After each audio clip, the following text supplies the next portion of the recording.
Good evening and welcome to a new episode of Unspun. I'm your host, Mark Bassant. Often branded as spin doctors, journalists are sometimes accused of twisting the facts. We want to guarantee you that we'll unspin that theory. Over the next hour, this comprehensive show will bring you up to speed with the stories that matter the most to you, our viewers. We're digging deep to bring you investigative and special reports and to always ensure it's all factual.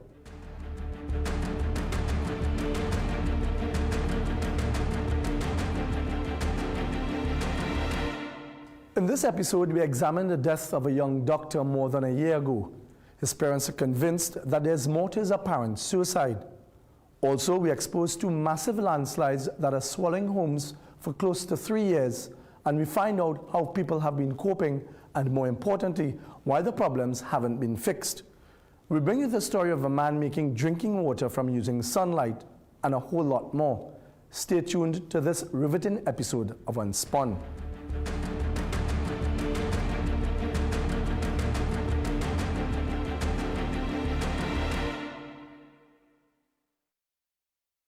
It's a perfect ball and he's out. I wish your dreams take flight. Let your determination always shine bright. Hard work is the key. I'll achieve my dreams. Just you watch and see. Fill up on possibility. Dairy Dairy, the milky milk. Recession have you down? Don't lose hope. Head on down to Tire Clinic for the recession deals. Big savings with a road hazard warranty on Dunlop, Sumitomo and Falcon tires. Available at Tire Clinic, Couva, Chaguanas and Pleasant Spark. Tire Clinic, a tire for every need. This is more than just music. This is where you find the best of TNT. This is more than just a vibe. This is where Bollywood gets a twist.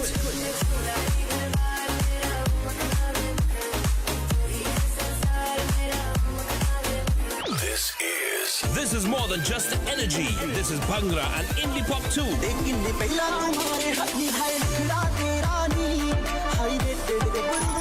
This is the mix. This is the life. Lock on or log on now. Sangeet 106.1 FM. This is authentic East Indian radio. This is us.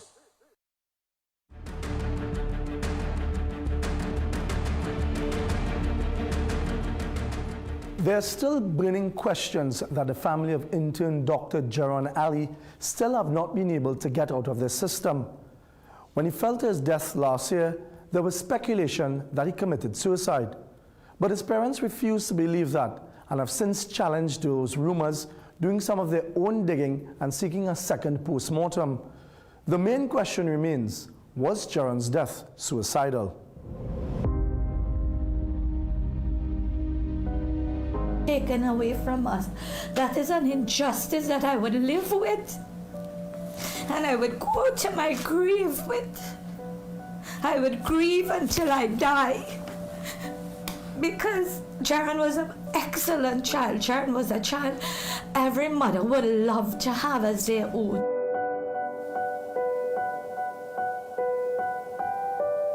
Indira Kanai is haunted every single day by the death of a 24-year-old son, Jaron Kanai, a young aspiring doctor who had just begun to realize his dreams. There are still several questions that remain unanswered for the Kanai family after their son fell to his death from the 4th floor here at this building apartment at Hilltop Drive in Chamflair on May 3, 2020. After almost a year, they have finally broken their silence to Unspun. On that tragic day, his mother recalled with clarity the day's activities until Jaron parted ways for Chamflair to meet his friends. Jaron had requested a phone card, which his mother stopped and picked up on the way to a relative's home at Savemore in Vista Bella, since his attempts to top up online earlier had failed. When the family returned home, his mother said as habit, she called him close to 9 p.m. to make sure he got to Chamflair. They spoke about books he had planned to order for his specialized practice and other minor matters. After talking to him, I told him, I said, well, son, I'll see you in the morning. Love you, good night. he would say, love you, good night. He's a boy that doesn't leave home without kissing his mommy and saying, mommy, I love you. I would walk my son to the gate every time he's going out, be it to work or whatever. He would kiss me at the gate and he would say, mommy, I love you.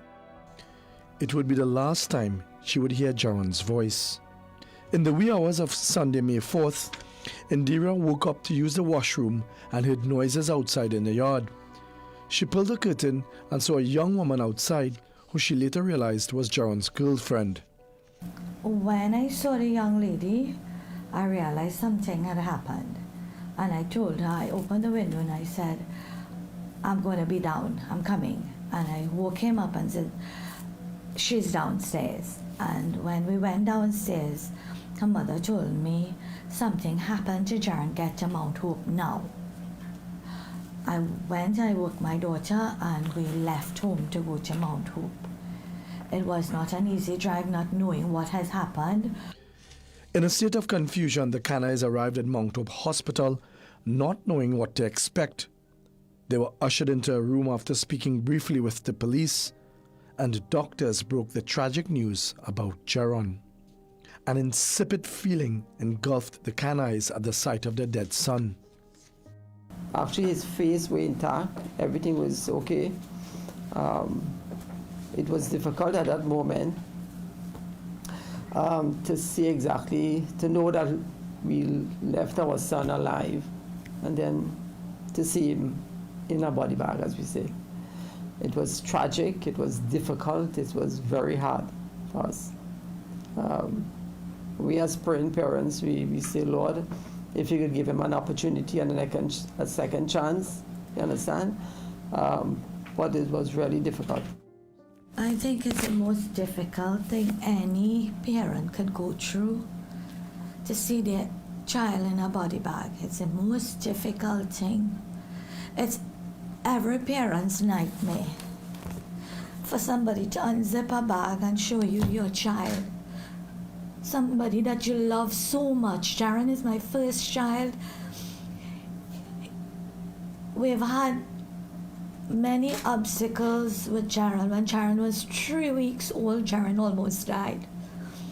We have fight so much for Jaron. When Jaron was 14 years old, Jaron had major surgery.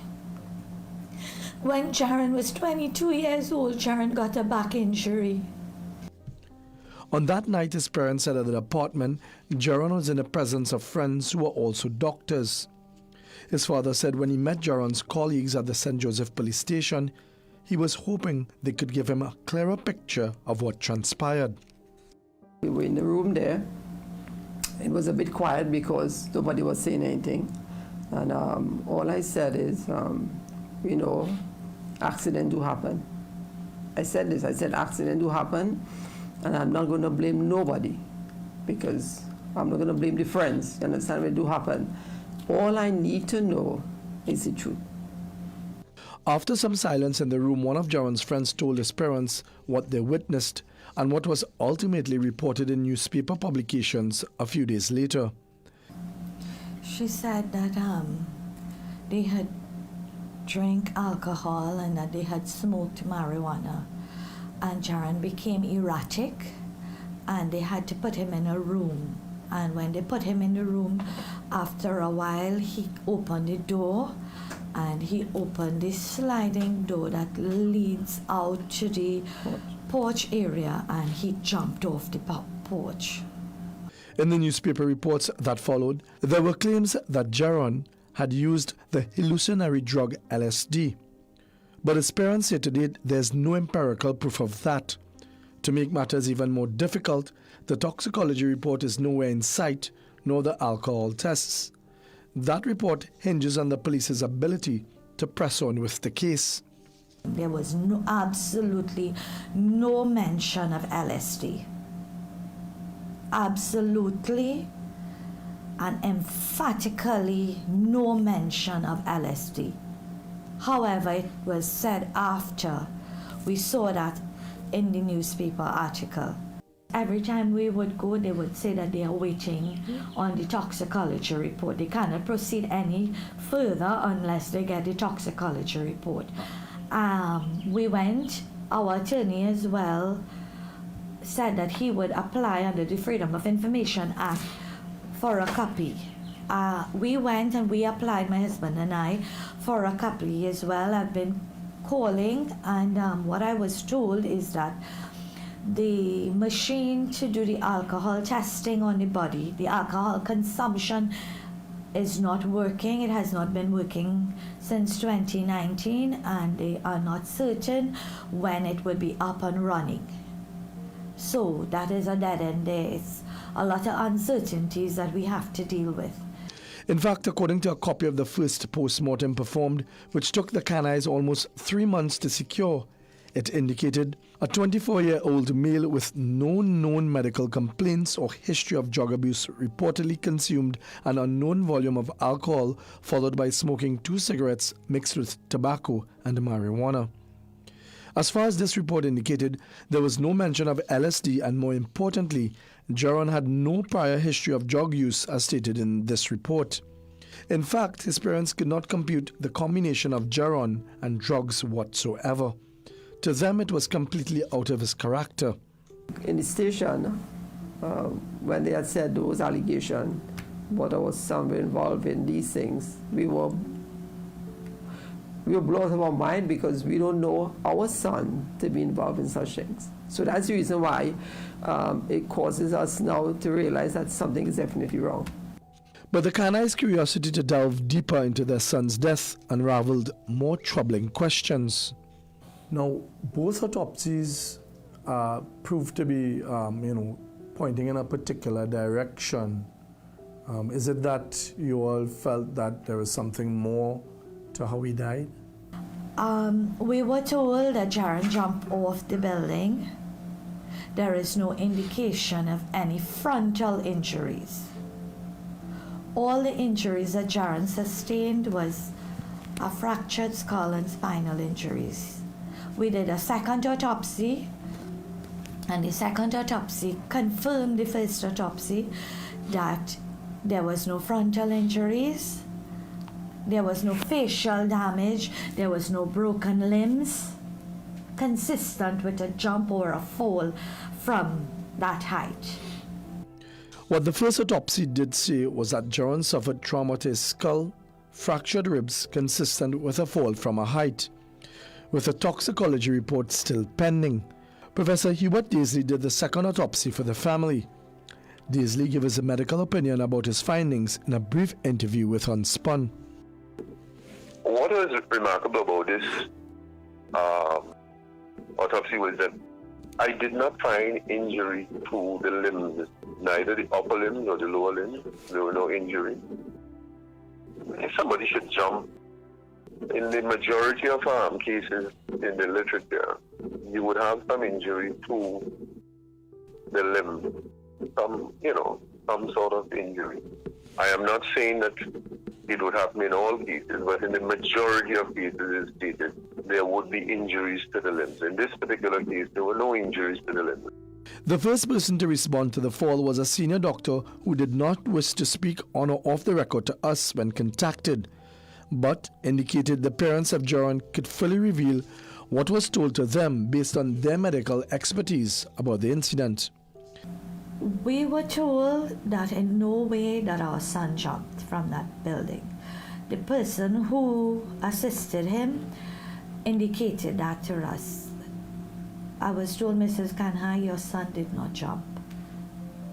And what made them come to that kind of conclusion? Maybe the position in which they found him. When Jaron was found, he was found his head towards the building and his foot towards the driveway. If you jump, then you would jump off of the building. Your head would be off of the building, not facing the building. Your foot would be facing the building, not your head. So that is the position in which he was found, and he was found on his back. The pictures you just saw was a reenactment by security guards on the compound to explain to family members how Jaron's body was found. Quite interestingly, his head was toward the building rather than away from the building if someone was to leap off the building. Indira said even the investigator in the matter had a particular theory. I'm asking the officer, I said, were you told that my son did not jump? Yes, I was told. I said, what are you doing with that information? Are you not investigating further? Well, as I told you, we have to wait on the toxicology report. Investigators told us that the case was ongoing and there was very little they could say as they await further information. Ronald is convinced that his son had too much to live for to take his life. My son actually will not commit suicide, to tell the truth, because there was not anything showing that he wanted to commit suicide. If you want to commit suicide, you will not put in a $400 phone card that evening. You don't go by a friend's apartment to commit suicide. You will not make me order such expensive books to start studying to specialize.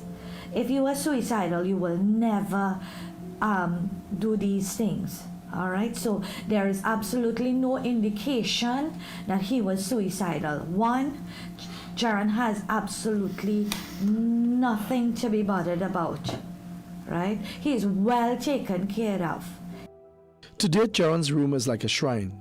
His possessions are neatly packed, barely touched as his parents cling to the how and why their son died. Yet, remembering his brilliant academic and sporting prowess from an early age. At that point in time, from Form 3, they started to tell us that our son was scholarship material. Exact words verbatim. That he's scholarship material. Jaron wrote CXC and he did very well. He went on to do CAPE at the Asher Boys College and he excelled and he won a national scholarship. He was very athletic. He was in the everything club at Asher Boys College. He was in the cricket club, the football club, the culinary club, everything. He was very, very athletic. All his father says the family wants is closure and to find out the truth. Can you imagine the pain and the hurt I feel now that I know when I lie down in my bed and my son is never coming back home? That is not a good feeling.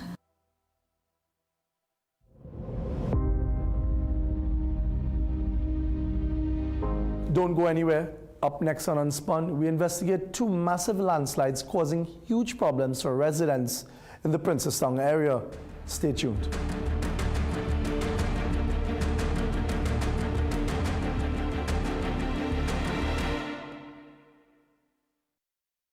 Attention all bakers, doubles vendors, and roti makers. Try our high-quality bromate-free, all-purpose, and whole wheat flour. Low price and conveniently packaged in 2 pounds, 2 kg, 10 kg, and 25 kg bags. For wholesale and retail prices, contact Shiklisho Limited at 665-3336 or 480-8715 or visit us at Warrenville, Canoopia. Shiklisho Limited, quality you can trust. Get ready to eat doubles hot on the spot. Sangeet 106 FM's National Doubles Eating Competition is back in full effect. And you could qualify to become one of 10 finalists. From March 1st, call us at 623-0106 and show us how many times you can say, I want to be part of Sangeet's Doubles Eating Competition in just 10 seconds. I want to be part of Sangeet's Doubles Eating Competition. I want to be part of Sangeet's Doubles Eating Competition. Each finalist will have to consume as many doubles as they can in 106 seconds on April 10th at a hot pepper venue to be announced. It's that simple. Satisfy your taste buds in the Sangeet 106 FM's National Doubles Eating Competition. Sponsored by Nature's Pride. I'm not. You were supposed to get out. Why didn't you get out? Don't. They said avoid contact. I'm drowned. Spend our lives being afraid so that my son doesn't have to. Freaking ask Mama. I can't let you through there, I'm sorry. My girl is in there. So is mine. Tune in to Containment, Wednesdays at 8 p.m., only on CNC3.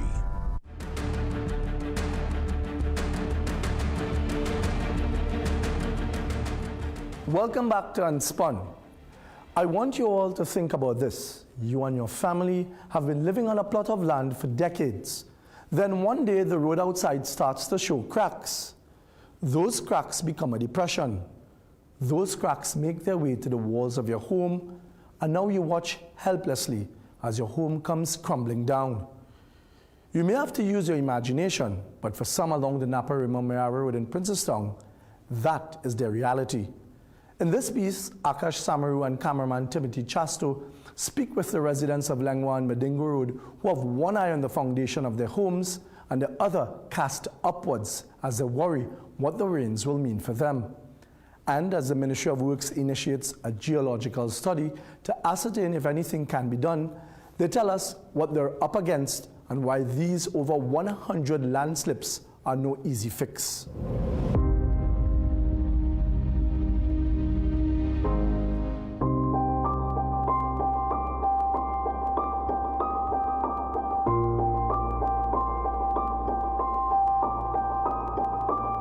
This road was good, it was perfect.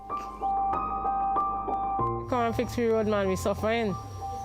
Bad, bad, bad. 2017, that road started to cave there. A neighbor lost their house completely across there, right? And 7 other people affected by it, seriously affected by it. And I can't understand how the government could be dragging their foot on this.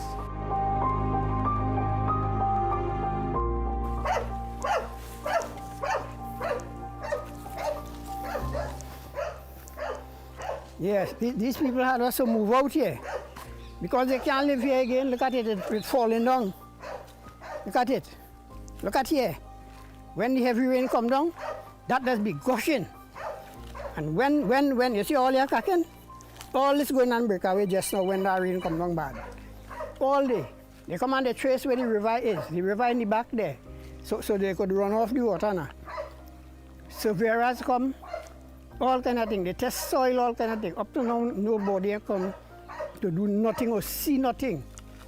You only see in the ministry people coming and sat at them from different divisions. Where do people come here? These people move out. They couldn't stay here. 2 old people. Look which part this piece have all reached. From quite up there, this piece have all reached quite on here. Everybody out here in trouble. This man out here in trouble. Well, this house looks like you would have fallen on this now. All this dirt here, this dirt wasn't here, you know. Here was level, you know. So all the dirt, everything from up there come down here. It is very, very frustrating for everybody as a matter of whole to be living in this kind of condition. This is bad. But we understand it's not just February. People came before that and people keep coming and coming. They keep coming and coming again and over and over. Over and over, and it is not doing anything, you know. Nothing is being done. And this is a bad situation here.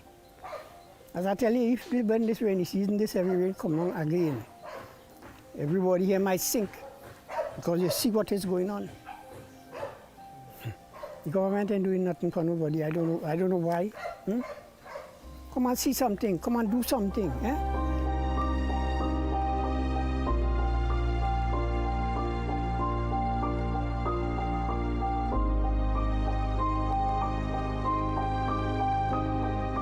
How do you feel every day now when you look at the cracks and you wake up and you see what? It's frustrating because you're never accustomed to something like this. So it frustrates you every day you wake up. Look at the yard, you want to do something with your place and you just can't do anything. When you have to go somewhere, you have to go this way. And you see, you come from this way.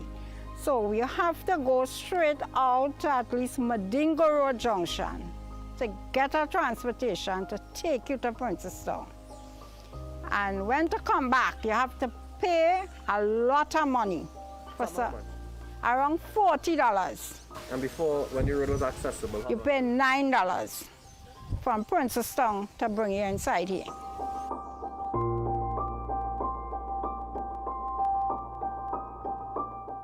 This is April, and sometime January or sometime there. Got another excavator here and did some piling here with some shoreline. They call that shoreline with the sheets and the thing. We augured 20 feet to try and save this house from going further. Lasted 2 months. Everything slide back down. As soon as the rain started to fall again, as soon as the rain, that gone, you know, that gone. Yeah. But my nephew and his wife staying in the house here, they have nowhere else to go. Do you find yourself every day doing an inspection? Every day, day and night. I would come out in the night and look at that when the rain falling especially. And, you know, it's really have a serious effect on you.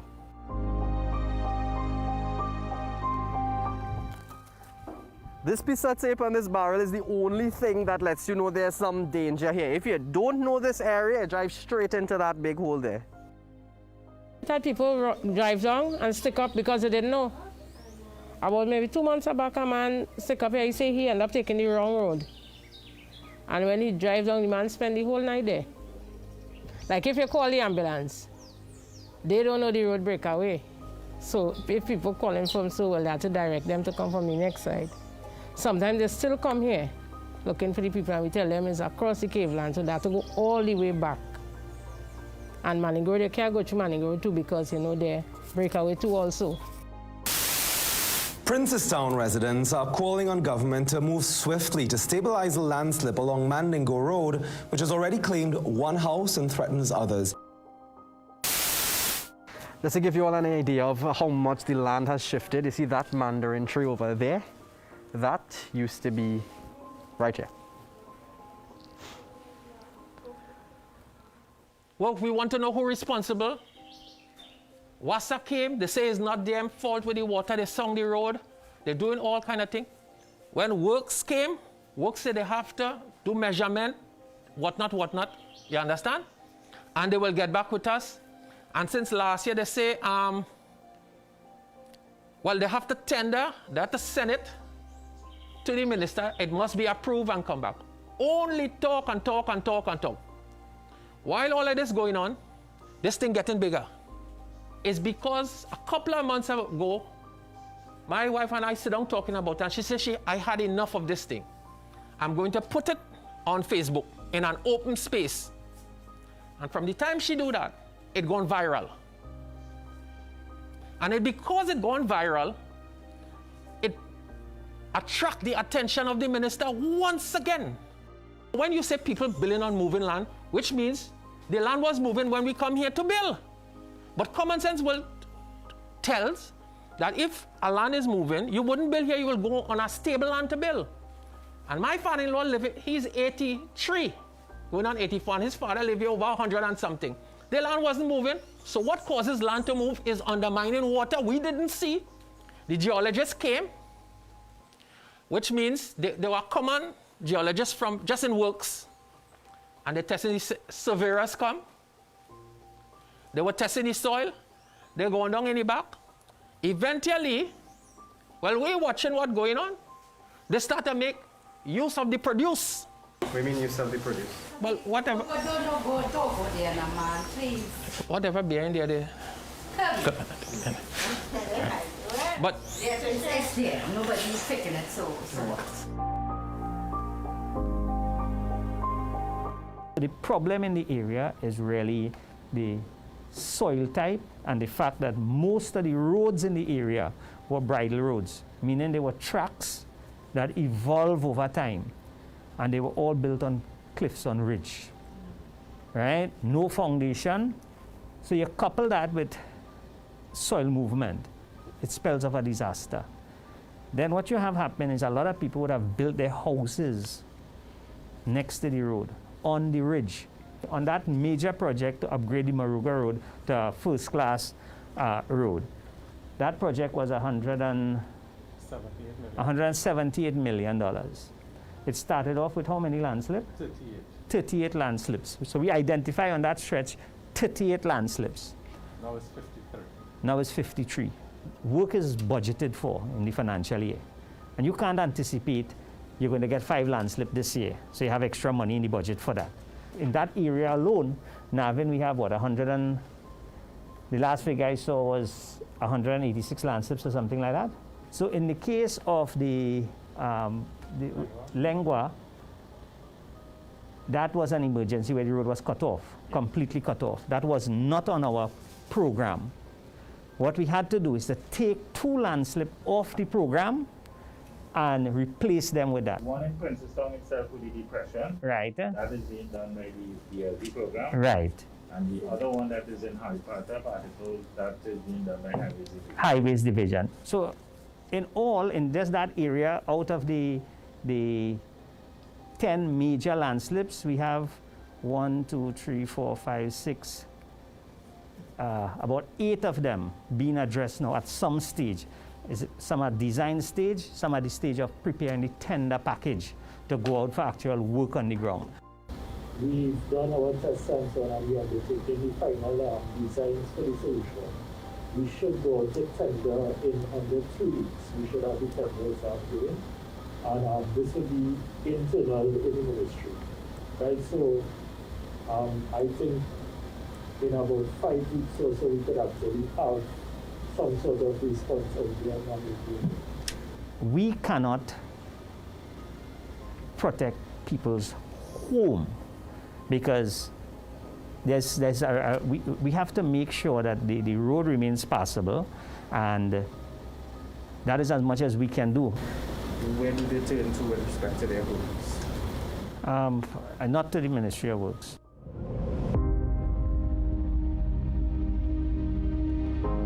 Don't go anywhere. Up next on Unspun, senior reporter Joshua Simangal continues his investigation into the missing.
Missed the 7 p.m. news? Well, CNC3 is giving you another way to stay up to date with everything you need to know. Join us for the CNC3 Primetime News at 9 p.m. 30 minutes of the latest news and a look at the big events of the next day. You'll also get a recap of the day's sports and the forecast you need to start the next day prepared for any weather.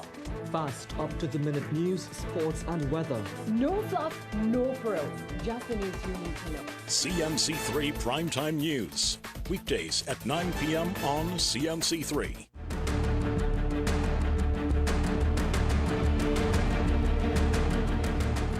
Welcome back to Unspun. 3 years ago, Corinne Singh, just 24 years old at the time, left a Kelly Street Karapo home never to be seen again. In the time since, grief has robbed the Reyes family of almost everything, but somehow hope that their youngest sibling will be found alive remains. They believe that someone out there knows something, and that something will finally offer them much-needed closure. This is The Missing.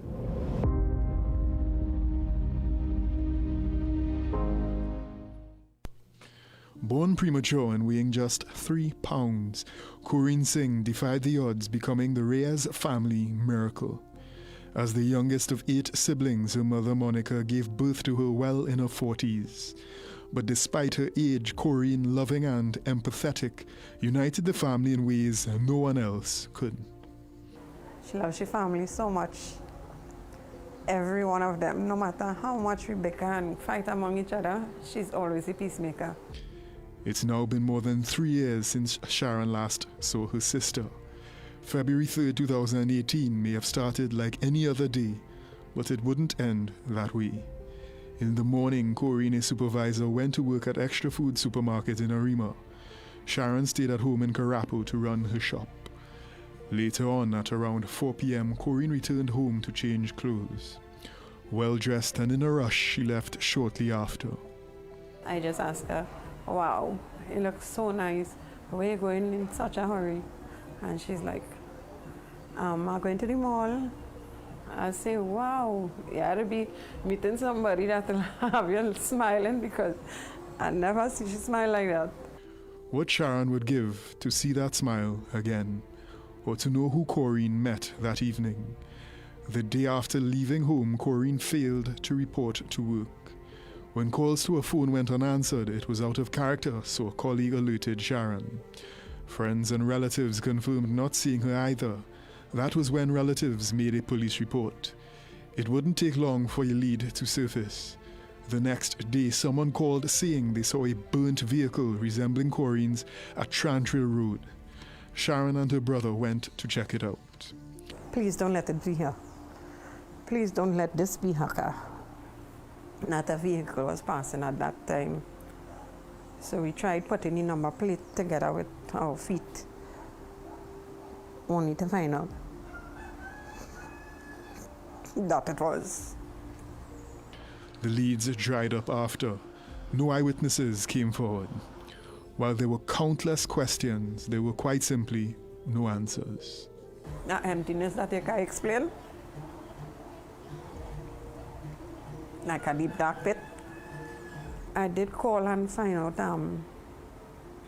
about the bodies that was found alongside Andrea Barrett. But they say they had to send it away for the bones away for testing in order to get back to us. Months before her disappearance, Corinne ended a relationship described by relatives as turbulent. Sharon hesitated when asked if her sister ever spoke about feeling unsafe. Not really. Well, you know, she was in an abusive relationship, but she always showed you a bright front. She put up her front. She never used to really get down to details. She declined to speculate about a potential link between the abuse and Corinne's disappearance. I'm not at liberty to disclose because the case is still going on. Ravaged by grief, Sharon's parents died without ever seeing their youngest child again. In just 3 years, the family's core was ripped apart. But those left behind still maintain hope that once again, Corinne can defy the odds. Whoever is out there knows something, if they could please come forward and give us that closure that we may so desperately need right now after so many losses. I can't wait just to see her, hold her, and let her know how much we love her and miss her.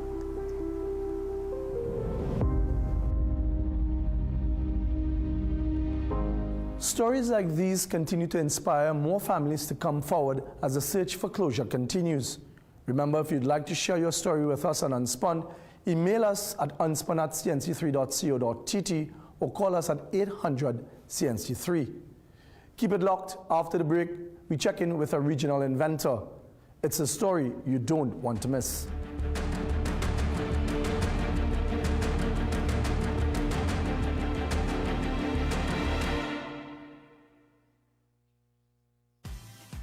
Get the story first. Want to know what's happening in news, sports, or crime? Get the CNC3 app. As the story breaks, CNC3 is there giving you the story first on your mobile device. Be connected to the most trusted and reliable news source, CNC3.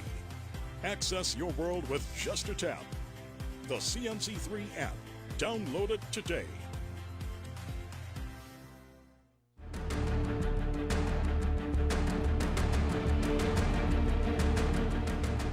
Welcome back to Unspun. We now return to Dale Elliott in St. Lucia, who has an incredible story. This is a story of a man who did not finish his high school, but went on to turn pure seawater into potable water using the power of the sun. He then transplanted his invention to save a small island nation in the Pacific with acute water problems. This is the story of the inventor.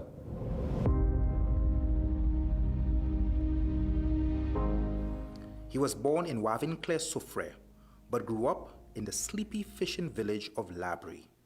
His name is Callis Noel. Primary school was a challenge for me because of the teaching method. I had problems with the way they taught things at school. So it was almost like I hated school because of that. Callis! Callis! You have not been paying attention.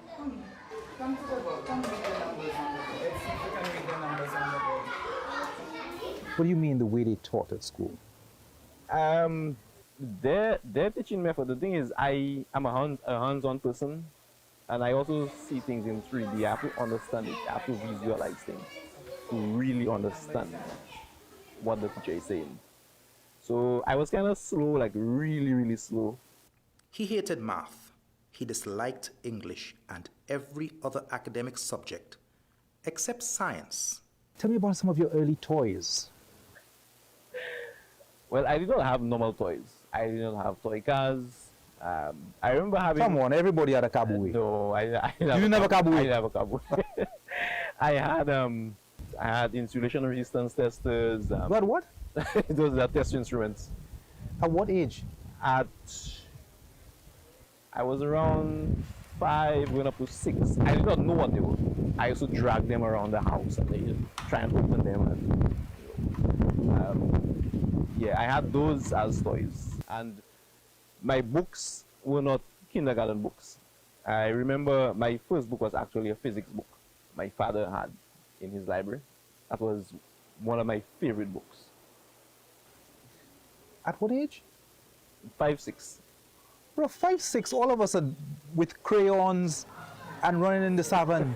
You with a physics book. Yep.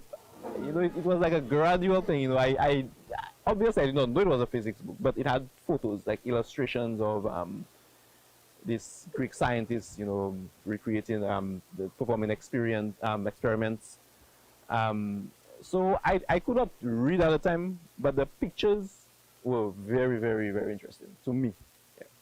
By age 9, he was able to recreate scientific experiments well beyond his years. Tell me of some of your first experiments. It was something built by Nikola Tesla. It's called a Tesla coil. It's an invention by Nikola Tesla, actually. The Tesla coil, it transmits electrical power wirelessly without wires. I actually saw that in it was a popular electronics magazine which my parents bought me. And I recreated that experiment in my room, which I lit a fluorescent bulb about 15 feet away from the device. And that just, you know, created a whole chain reaction. It's like, wow, if I can do that, you know, if that is possible, you know, God knows what else. And I just got really fascinated with it. No electrical appliance was safe around him. Kalis was always playing with things that I buy, like electronics equipment. Like my television would not last me 1 year. He would mash it up and look at inside of it, trying to repair it. He was saying that he would do it better than the maker and things like that. But as a father, well, you have your television and this boy opened up your television. How did that make you feel? Well, I was feeling very bad because he would mash up my electronics equipment, like my radio set, my you know. But I was giving him the opportunity to do it. His graduation to secondary school was marred with the same challenges: lack of focus, distracted with science magazines, experiments, and contraptions. He dropped out of school in Form 3 and prematurely entered the workforce. From charcoal production to diving to fishing, he tried it all. But it was his love for tinkering which always bubbled to the surface. That was until that fateful meeting hosted by the Global Environment Facility with key members of the library community. We were launching an Australian aid project funded by AusAid called Community-Based Adaptation. And we had a workshop on a Saturday afternoon in library at the Library Boys School. And this young man was sitting to the front, to the left, said very little during the workshop. For most of the workshop, he said very little. However, when we came to identifying the greatest challenge for the community of library, and people started to agree, there was consensus, it is water shortage, particularly after storms. It was then Kalis came to the fore and said, desalination. From that came a life-changing challenge. The room just went quiet. Everybody watched me. You could hear people breathing and you could hear a pin drop. Like, what madness is this? It's like, of all things, desalination, it has so many negative things about it. The taste of the water. It uses a lot of electricity. Plus, it has the worst of all, brine, which is the waste product. The first prototype was unveiled on national and regional television to rave reviews. We've been following Carlos Noel's story since 2016. That was when he demonstrated his invention, the Caribbean's first solar-powered mobile desalination facility. A desalination unit in itself was not new. What was novel was the fact that his could be folded, closed, and moved away when done.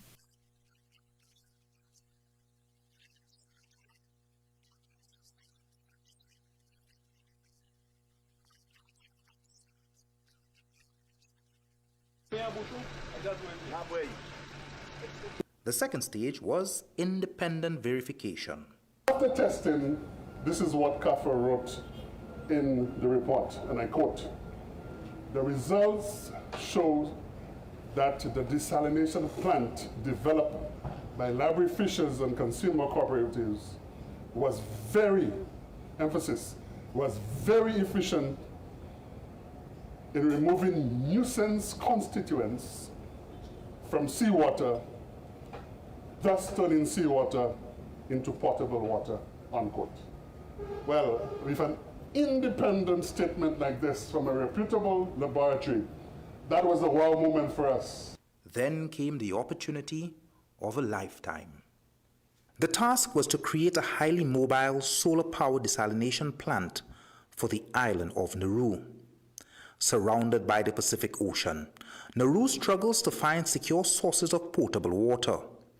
The island has no rivers and underground water is limited due to increasing salinity and contamination, problems that make rainwater collection and desalination plants the only reliable sources of water for the almost 10,000 residents. The little fisherman from Labrie was about to sprinkle them with hope. On November 3, 2018, the water purification plant left Labrie on a journey across the globe, from St. Lucia to Australia, then to the Pacific island of Nauru.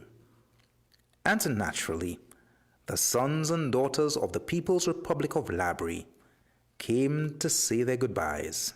Some time ago, I chose as my philosophy of life that, you learn to look beyond the constraints of the present and look for the promises of the future. And I think this is what, when you listen to his life, his story, this is exactly what he did. He didn't give up. He had this vision. He looked beyond the constraints. Where I came from, my background, how I started, trying to make coals, going into boats, getting into trouble at school, being laughed at sometimes, being called crazy. And there you are on TV. It's priceless.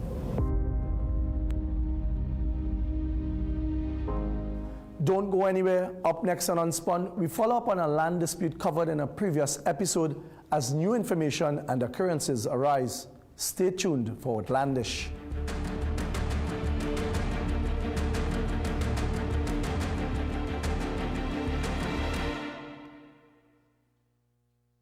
You worked hard to get here. Financially secure, good health, and a comfortable future for you and yours. But even the best laid plans fall apart from losses due to unforeseen medical conditions and expenses. With a premier health plan from Beacon, you have access to the best preventative care and medical treatment the world can offer without sacrificing your financial security and future plans. Ask about Beacon's Premier Health Plan and get complete health coverage that affords you better prevention, better detection, better treatment, better living. Auntie Olu, I see that you are still here. where else would I be? Tunde, remind me, where was he 8 years ago? Not here. What about 2 years ago? Still not here. But this year, Abishala found Bob, a man she loves. And poof, Here he is. Tune in to Bob Hart's Abishola, only on CNC3. Oh, my wonderful wife, you have castrated him with your words. Snip, snip. Tokyo 2020 Olympics.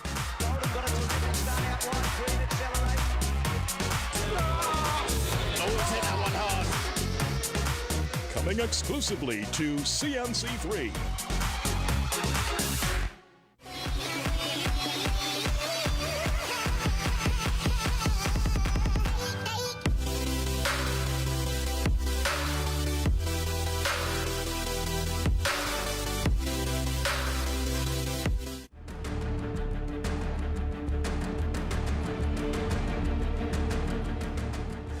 Do you remember the story we exposed 2 weeks ago about businessman and CEO of Nikon, Ainsley Gill?